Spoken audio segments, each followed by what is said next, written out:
दिल्ली के दरबार में एक दिन एक शर्मनाक वाकया हुआ।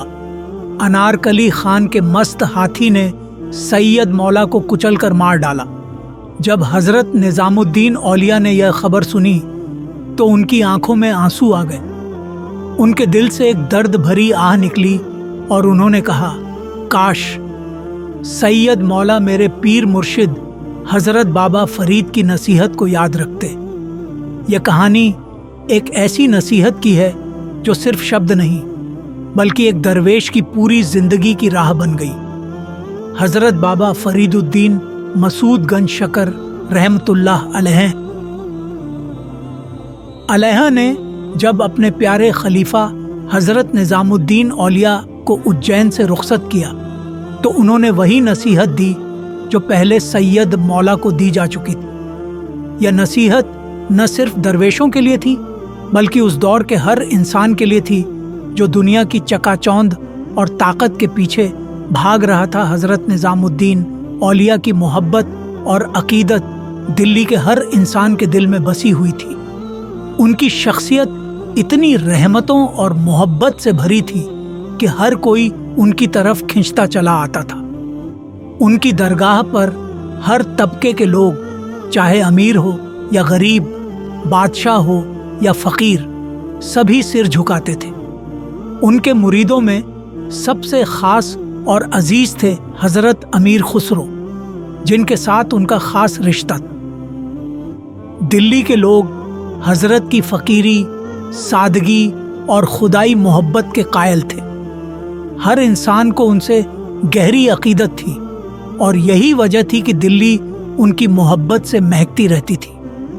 सैयद मौला को भी आखिरी वक्त में बाबा फरीद की नसीहत याद आई, मगर तब तक बहुत देर हो चुकी थी। उनके लिए वो नसीहत एक बुझी हुई लौ बन गई थी जिसे फिर से जलाना नामुमकिन था। सैयद मौला का असली नाम सैयद महमूद था। अस्सलामु अलैकुम दोस्तों, आप सभी का हमारे नोटबुक लाइफ यूट्यूब चैनल में तहे दिल से खुश आमदीद हैं। दोस्तों, वीडियो पसंद आ रहा है और आप इस चैनल पर नए हैं तो चैनल को सब्सक्राइब और लाइक करना न भूलें और इसे अपने दोस्तों में शेयर ज़रूर करें। वह एक ऐसे दौर में पैदा हुए जब दिल्ली में सूफियों की तालीमात और उनके आध्यात्मिक प्रभाव का गहरा असर था। सैयद मौला का जन्म एक पढ़े लिखे और धार्मिक परिवार में हुआ था जो इबादत और तालीम को बहुत महत्व देता था। उन्होंने अपनी शुरुआती तालीम इस्लामी उलूम और सूफी शिक्षा में हासिल की और युवावस्था से ही उनके अंदर ईश्वर और इंसानियत के प्रति एक गहरा लगाव जागृत हो गया था। सैयद मौला का जन्म स्थान सटीक तौर पर दस्तावेजों में नहीं मिलता, लेकिन उन्हें दिल्ली की दरगाहों और सूफियों की बैठकों में बचपन से ही देखा जाता था।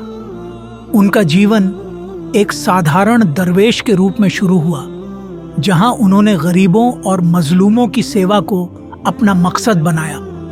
उनकी इबादत और इंसानियत के प्रति समर्पण ने उन्हें धीरे धीरे एक प्रतिष्ठित सूफी के रूप में पहचान दिलाई। समाज के कमजोर और असहाय लोगों के बीच वह बहुत लोकप्रिय हो गए और लोग उन्हें बेपनाह मोहब्बत और सम्मान के साथ सैयद मौला के नाम से पुकारने लगे। पर जैसे जैसे उनकी ख्याति बढ़ती गई, दरबार के रसूखदार लोग भी उनकी तरफ खींचे चले आए। सैयद मौला की दरबार के साथ करीबी बढ़ी और धीरे धीरे वह बादशाहों और अमीरों के नज़दीक आ गए। यहीं पर उनके जीवन का वह मोड़ आया जिसने उनके अंजाम को तय कर दिया। हजरत बाबा फरीदुद्दीन मसूद गंज शकर रहमतुल्लाह अलैह सैयद मौला को आगाह करते हुए कहा था, दरवेशों के लिए बादशाहों और अमीरों की नज़दीकी बर्बादी का कारण बनती है, लेकिन सैयद मौला दरबार की इस दुनिया में पूरी तरह उलझ गए थे। उनकी दरबार से नज़दीकी और लोकप्रियता उनके खिलाफ साजिशों का कारण बनी। दरबार के कुछ अमीर लोग जो उनकी ताकत और इज्जत से जलते थे, उन्हें हटाने के लिए एक खतरनाक षड्यंत्र रचने लगे।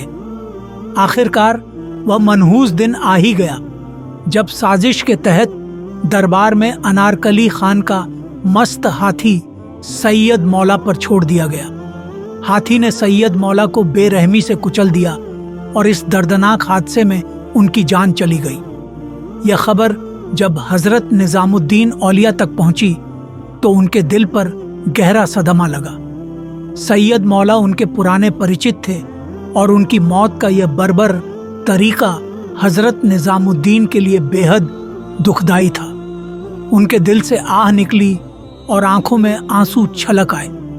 उन्होंने गहरे दर्द के साथ कहा, काश सैयद मौला ने मेरे पीर मुर्शिद हजरत बाबा फरीद की नसीहत को याद रखा होता। इस एक वाक्य में हजरत निजामुद्दीन औलिया के दिल का पूरा दर्द समा गया था। वह जानते थे कि अगर सैयद मौला ने दरबार की दुनिया से दूर रहकर सूफियों की फकीरी की राह चुनी होती तो आज वह जिंदा होते। यह हादसा हजरत निजामुद्दीन औलिया के लिए एक गहरा सबक बन गया। उन्होंने ताजिंदगी इस नसीहत को अपने दिल में संजोए रखा और कभी भी बादशाहों या अमीरों के नज़दीक नहीं गए। सैयद मौला की दुखद मौत ने एक ऐसा निशान छोड़ा जिसे कभी भुलाया नहीं जा सकता। उनकी जिंदगी एक ऐसा आईना थी जिसमें यह साफ दिखता है कि दरबार और ताकत के नज़दीक होना दरवेशों के लिए कितना खतरनाक हो सकता है। यह वाक़या हज़रत निज़ामुद्दीन औलिया के लिए एक और यादगार सबक बन गया। उन्होंने अपने पीर मुर्शिद की इस नसीहत को कभी भूलने नहीं दिया। इस घटना के कुछ समय बाद अलाउद्दीन खिलजी दिल्ली का बादशाह बना। उसने सबसे पहले हज़रत निज़ामुद्दीन औलिया के अजीज़ मुरीद हज़रत अमीर खुसरो को अपनी ओर खींचने की कोशिश की। अलाउद्दीन बेहद चालाक और बुद्धिमान हुक्मरान था। वह जानता था कि दिल्ली की पूरी आबादी हज़रत निज़ामुद्दीन औलिया की मोहब्बत में डूबी हुई है और अगर वह अमीर खुसरो को अपने करीब कर लेता है तो शायद हज़रत की ताकत भी कम हो जाएगी। उन्होंने चालाकी से हज़रत के अजीज़ मुरीद अमीर खुसरो को अपना ख़ास मुसाहिब बना लिया। लेकिन इस राजनीति का असर हज़रत महबूब ए इलाही पर नहीं पड़ा। उन्होंने अपने मुर्शिद की नसीहत को अपने दिल में बसा लिया था।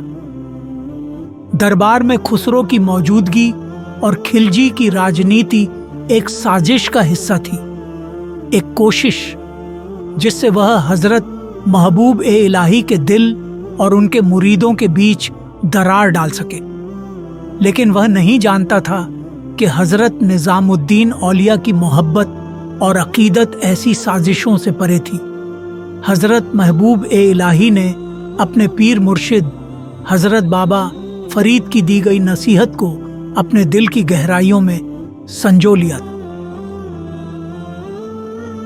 वह जानते थे कि दरबार और बादशाहों की नज़दीकी सूफियों के लिए हमेशा बर्बादी का सबब होती है। इसीलिए अमीर खुसरो के दरबार में जाने के बावजूद हज़रत निज़ामुद्दीन औलिया की रूहानी शख्सियत और उनकी फ़कीरी की रोशनी पर कभी कोई असर नहीं पड़ा। उनके दिल में सिर्फ एक ही बात थी, अल्लाह की मोहब्बत, इंसानियत की खिदमत और अपने मुर्शिद की वसीयत को ताउम्र निभाना। चाहे दुनिया के बादशाह कितनी भी कोशिशें कर लें, हज़रत ने अपनी फ़कीरी और खुदाई मोहब्बत की राह से कभी कदम नहीं हटाया। यह उनकी इस अकीदत और सच्चाई का ही असर था कि वह ताजिंदगी दिल्ली के हर दिल में बसे रहे और उनकी रूहानियत का नूर हर सूफी की राह को रोशन करता रहा। इस राजनीति और साजिशों का कोई असर हज़रत पर नहीं पड़ा, क्योंकि उनकी मोहब्बत, इबादत और सूफियत दरबार की चमक धमक से कहीं ऊपर थी। अलाउद्दीन खिलजी, जो एक ताकतवर और चालाक शासक था, उसने कई बार हज़रत निज़ामुद्दीन औलिया को अपने सियासी खेलों में उलझाने की कोशिश की।